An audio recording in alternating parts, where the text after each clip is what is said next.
What's going on, guys? My name is Brandon, and today I'm going to show you how to rebuild a vacuum operated fuel petcock for a 1998 to 2006 Suzuki Katana 600, and I'm sure it probably does all kinds of other models. Hopefully this video will help somebody. So the first thing we got to do, guys, we got to drain the fuel tank. The way this petcock works is that the arrow, if it's down, that's on. This way is reserve.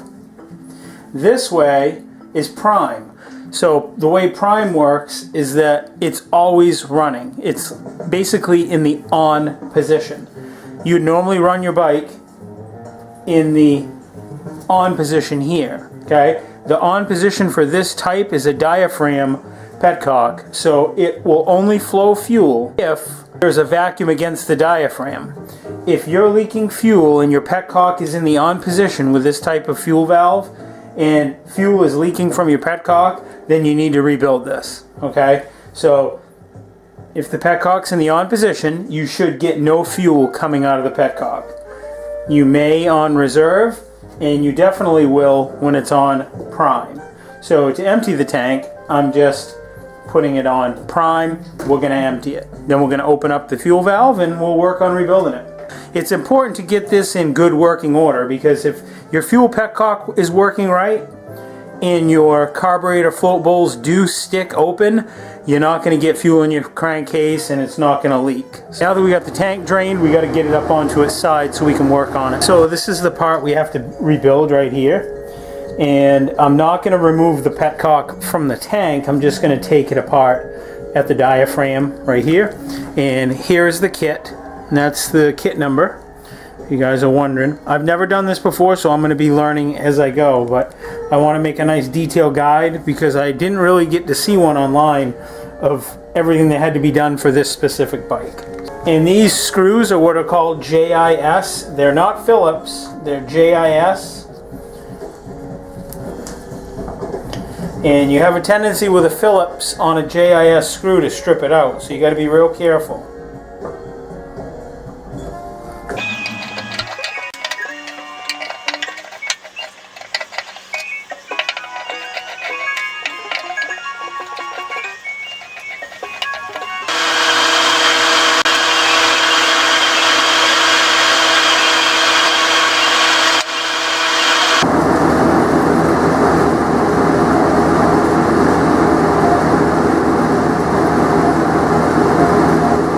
I took this apart. See this little hole right here? This hole was facing towards me or downwards on the bike. So this hole is facing me right now, or straight down if the tank was installed on the bike. I'm going to compare the two. Let's get this one out of there.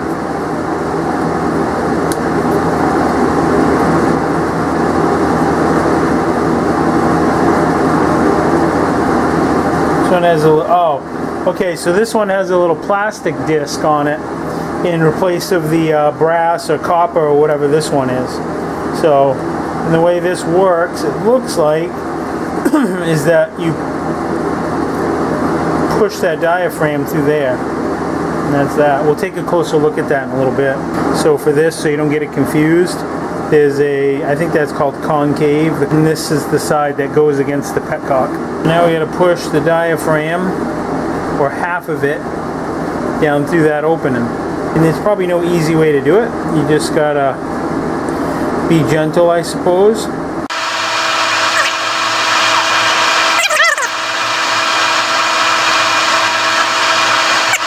Piece of cake.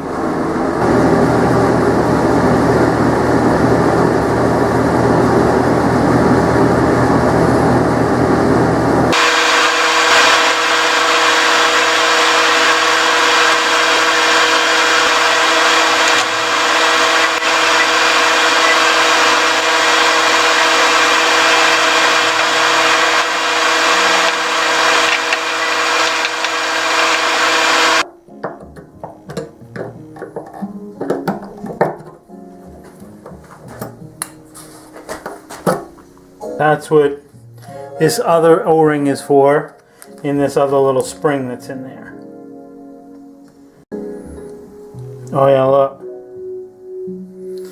Yeah, I'm glad we were working on it. Look, hold on. And it wasn't leaking here, but it will eventually. Look at that. See how that O-ring's got that cut in it? It was just a matter of time before it failed. So, yeah, this bike's 17 years old, you know. Bound to have some the seals degrade in it. Put a little go-go juice on the seal.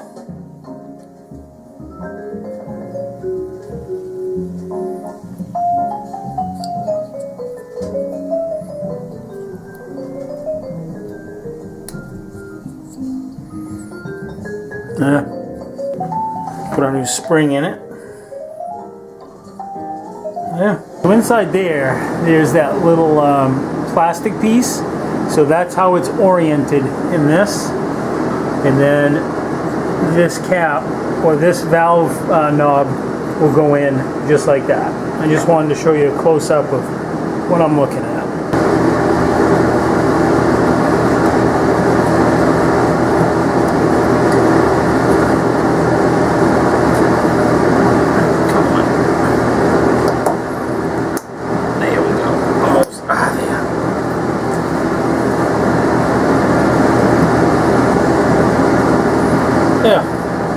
Alright, let's put some fuel in it and see if it works.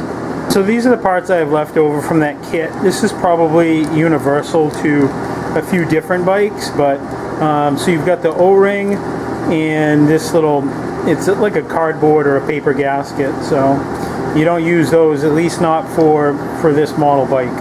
Alright, let's try it. Let's see what we can do. How does this stupid thing work?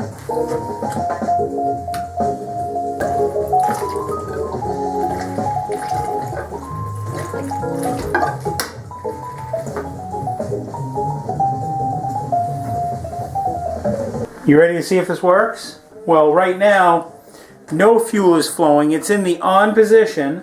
I don't have it capped. So right now it's telling me that we fixed it. But we got to put a vacuum on it to make sure that a vacuum does make fuel flow. So we'll turn it to reserve. Again, fuel should flow easily without a vacuum.